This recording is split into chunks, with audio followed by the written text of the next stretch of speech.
नमस्कार मित्रों, आपकी अपनी कोचिंग सुमन हिंदी क्लास में आपका हार्दिक स्वागत है।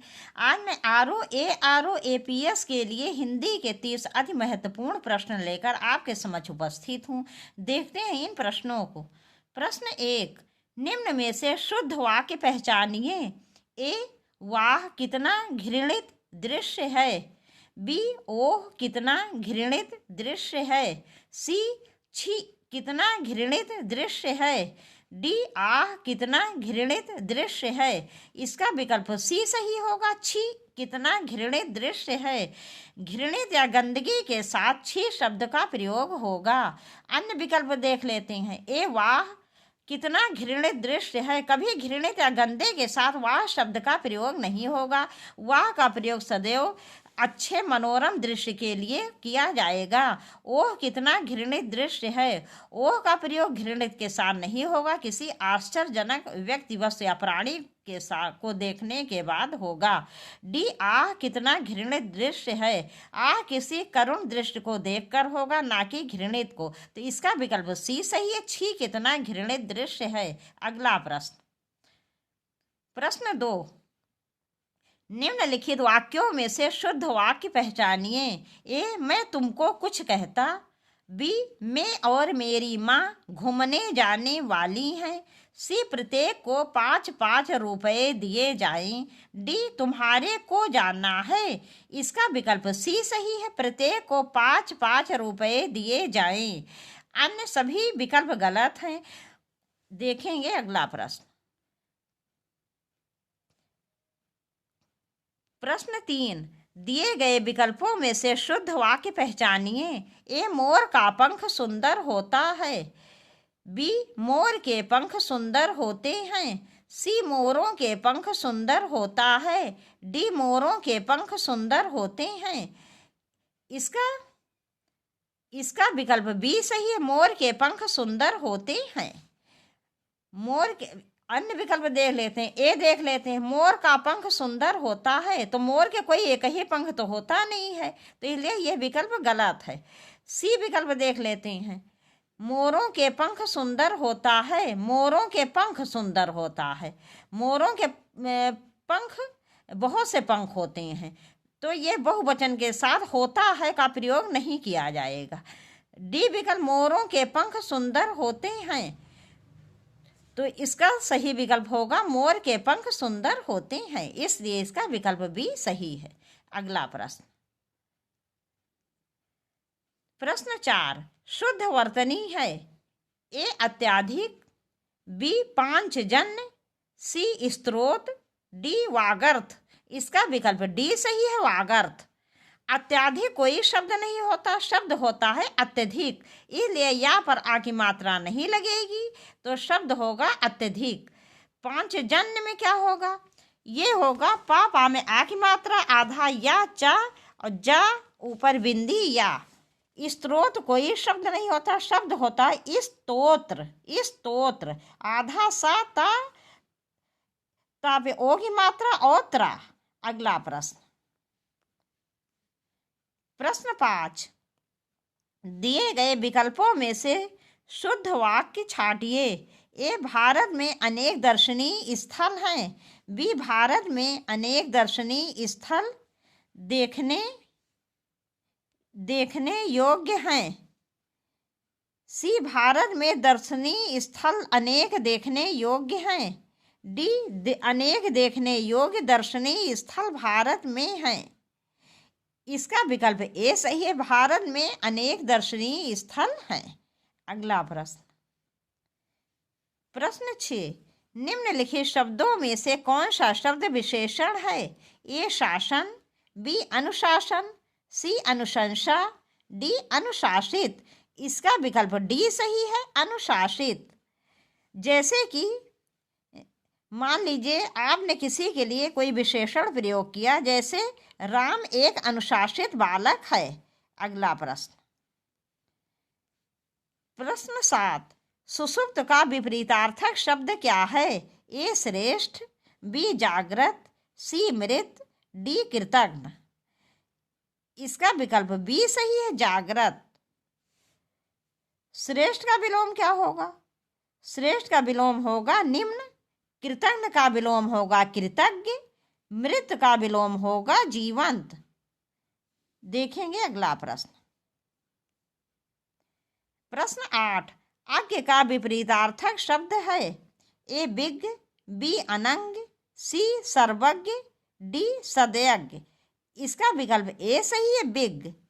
अज्ञ का क्या अर्थ होता है? जो कुछ ना जानता हो। और विज्ञ का अर्थ होता है जानने वाला। सर्वज्ञ का क्या अर्थ है? जो सब कुछ जानता हो। अगला प्रश्न। प्रश्न 9, बहिरंग का विलोम शब्द है। ए सौरंग, बी बहुरंग, सी सबरंग, डी अंतरंग। इसका विकल्प डी सही है, अंतरंग। अगला प्रश्न। प्रश्न 10, आध्यात्मिक शब्द का विलोम है। ए आत्मा से परे, बी आध्यात्मिक, सी आत्मिक, डी भौतिक। इसका विकल्प डी सही है, भौतिक। भौतिक का क्या अर्थ होता है? जो सांसारिक मोह माया संसार की चीजों में लिप्त हो, जकड़ा हो। आध्यात्मिक का क्या अर्थ होता है? जो केवल ईश्वर में ध्यान लगाता हो, सांसारिक मोह माया से मुक्त हो। देखेंगे अगला प्रश्न। प्रश्न 11, पैरों से लेकर सिर तक वाक्यांश के लिए एक शब्द क्या होगा? ए आद्योपांत, बी आपाद मस्तक, सी नतमस्तक, डी इनमें से कोई नहीं। इसका विकल्प बी सही है, आपाद मस्तक। अगला प्रश्न। प्रश्न 12, पसीने से युक्त वाक्यांश के लिए एक शब्द है। ए पासयुक्त, बी स्वेदिश, सी स्वेदित, डी पसीदित। इसका विकल्प सी सही है, स्वेदित। पसीना को क्या कहते हैं? पसीना तत्सम रूप होता है स्वेद।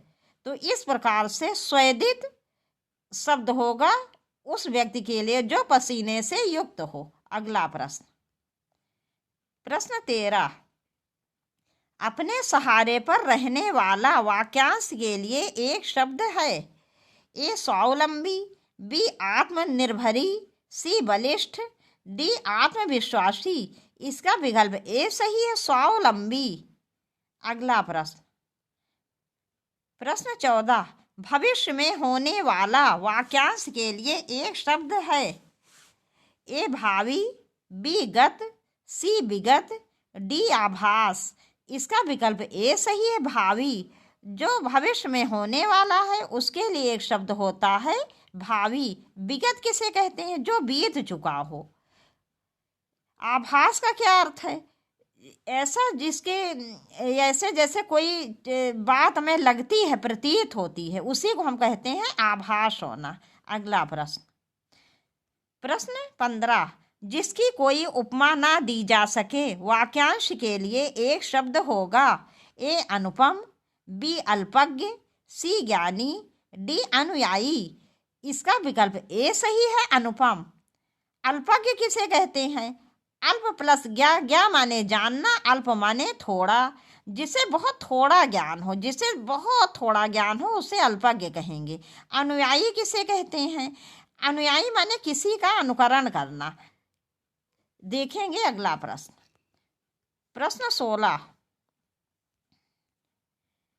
पर्यायवाची शब्द का अर्थ है। ए विलोमवाची, बी प्रतिलोमवाची, सी समानाभाव, डी समानार्थी। इसका विकल्प डी सही है, समानार्थी।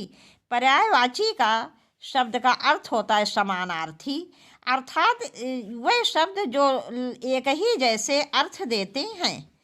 इनका अर्थ जरूर एक ही होता है, इसे समानार्थी कहते हैं, लेकिन वाक्य के अनुसार इनके अर्थ में थोड़ा बहुत अंतर पाया जाता है। अगला प्रश्न। प्रश्न 17, यमुना का पर्यायवाची है। ए कालिंदिनी, बी भागीरथी, सी यामिनी, डी कालिंदी। इसका विकल्प डी सही है, कालिंदी।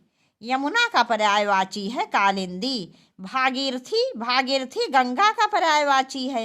यामिनी, यामिनी रात का पर्यायवाची है। अगला प्रश्न। प्रश्न 18, निम्नलिखित में से कौन सा शब्द पर्यायवाची नहीं है? ए रात्रि, बी रजनी, सी तम, डी निशा। इसका विकल्प सी सही है, तम। तम का अर्थ होता है अंधकार या अंधेरा। अन्य सभी निषेध के पर्यायवाची हैं, ये तम शब्द नहीं है। अगला प्रश्न, प्रश्न 19, सूर्य का पर्यायवाची है। ए भास्वर, बी मार्तंड, सी प्रकाश, डी तेज। इसका विकल्प बी सही है, मार्तंड। अगर भास्वर की जगह वा की जगह का होता तब ये सूर्य का पर्यायवाची हो जाता। यदि भास्कर होता तो यहाँ पर केवल मार्तंड सूर्य का पर्यायवाची है, बाकी अन्य विकल्प में नहीं है। देखेंगे अगला प्रश्न, प्रश्न 20, निम्नलिखित में से कौन सा शब्द पर्यायवाची नहीं है। ए मिलिंद, बी पंकज, सी जलज, डी अंबुज। इसका विकल्प ए सही है, मिलिंद। मिलिंद भौरा का पर्यायवाची है, ना कि कमल का। ये पंकज, इसको तोड़े तो क्या हो जाएगा, पंख प्लस जा। पंख माने कीचड़, कीचड़ में जन्म लेने वाला अर्थात कमल। जा माने जन्मा। जलज, जल प्लस जा, जा माने जन्मा। और जल माने जल, पानी, जल में जन्मा अर्थात जलज या कमल। डी अम्बुज, अम्बु प्लस जा। अम्बु माने क्या होता है, पानी, पानी में जन्म लेने वाला अर्थात कमल। अगला प्रश्न, प्रश्न 21, भभूत का तत्सम है। ए विभूति, बी भभूति, सी बभूति, डी भवभूति। इसका विकल्प ए सही है, विभूति। अगला प्रश्न, प्रश्न 22, निम्न में से कौन सा तत्सम शब्द है। ए चक्र, बी चांद, सी छेद, डी छत। इसका विकल्प ए सही है, चक्र। चक्र का तद्भव होगा, चक्र क्या है, तत्सम शब्द है। इसका होगा तद्भव होगा चक्का। क्या होगा तद्भव, चक्का। चाँद क्या है, चाँद जो है तद्भव है, इसका तत्सम होगा चंद्र। छेद का तत्सम क्या होगा, छिद्र। छत का तत्सम क्या होगा, छत्र। अगला प्रश्न, प्रश्न 23, निम्न में से कौन सा तद्भव शब्द है। ए योगी, बी यौवन, सी जीव, डी जीर्ण। इसका विकल्प सी सही है, जीव। जीव तद्भव है, अन्य सभी तत्सम है। जीव का तत्सम शब्द होता है जिह्वा। क्या होता है, जिह्वा। योगी का क्या होगा तद्भव, योगी का होगा जोगी। योगी का तद्भव होता है जोगी। यौवन का क्या होगा तद्भव, जोबन। जीर्ण का क्या होगा, पुराना। अगला प्रश्न, दृश्य बहुत ही मनोरम था, वाक्य शब्द का विशेषण भेद है। ए गुणवाचक विशेषण, बी परिमाणवाचक विशेषण, सी संख्यावाचक विशेषण, डी उपर्युक्त में से कोई नहीं। इसका विकल्प ए सही है, गुणवाचक विशेषण। मनोरम, अच्छा, बुरा, सुंदर, उचित, अनुचित, धार्मिक, ये सारे सब क्या हैं, लाल, हरा, नीला, पीला, इस प्रकार के सारे शब्द गुणवाचक विशेषण के अंतर्गत आते हैं, जिसमें किसी व्यक्ति, वस्तु, प्राणी के गुण, दोष आदि का वर्णन होता है। अगला प्रश्न, प्रश्न 25, निम्नलिखित में से तद्भव शब्द है। ए उलूक, बी कूप, सी ओझा, डी पुस्तक। इसका विकल्प सी सही है, ओझा। ओझा तद्भव शब्द है, इसका तत्सम होता है उपाध्याय। क्या होता है तत्सम, उपाध्याय। उलूक तत्सम शब्द है, इसका तद्भव होगा उल्लू। कूप तत्सम शब्द है, इसका तद्भव होगा कुआं। पुस्तक तत्सम शब्द है, इसका तद्भव होगा किताब। अगला प्रश्न, प्रश्न 26, निम्न शब्दों में से सही शब्द का चयन कीजिए। ए मृदुल, बी मृदुल, सी मृदुर, डी मृदुल। इसका विकल्प ए सही, मृदुल। इसका विकल्प ए सही, मृदुल। मृदुल का अर्थ क्या होता है, कोमल। अगला प्रश्न, प्रश्न 27, निम्नलिखित वाक्यों में से शुद्ध वाक्य पहचानिए। ए, आसमान से घने बादल छाए हुए हैं। बी, आसमान को घने बादल छाए हुए हैं। सी, आसमान पर घने बादल छाए हुए हैं। डी, आसमान में घने बादल छाए हुए हैं। इसका विकल्प डी सही है, आसमान में घने बादल छाए हुए हैं। यहाँ अधिकरण कारक का प्रयोग हुआ है। अगला प्रश्न, प्रश्न 28, निम्नलिखित वाक्यों में से शुद्ध वाक्य पहचानिए। यह लड़की ने कोई काम ठीक से नहीं किया। बी, श्री राम और रावण के बीच घोर युद्ध हुआ। सी, रविवार को हम चर्च को जाते हैं। डी, दुर्जन लोगों को सुधारना कठिन है। इसका विकल्प बी सही है, श्री राम और रावण के बीच घोर युद्ध हुआ। अन्य सभी विकल्प गलत हैं। अगला प्रश्न, प्रश्न 29, अशुद्ध वाक्य पहचानिए। इसमें अशुद्ध वाक्य पहचानना है। सीता घर चली। बी, राम पहाड़ पर चढ़ा। सी, राम ने ग्रंथ पढ़ा। डी, हमने सामने बैठे। इसका विकल्प डी सही, हमने सामने बैठे। ये अशुद्ध है और सभी शुद्ध हैं। इसका क्या होगा, हम सामने बैठे हैं, ये होना चाहिए इसका शुद्ध वाक्य। देखेंगे अगला प्रश्न,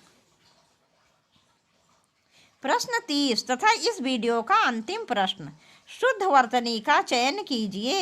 ए, अस्पृश्यता। सी, अस्पृश्यता।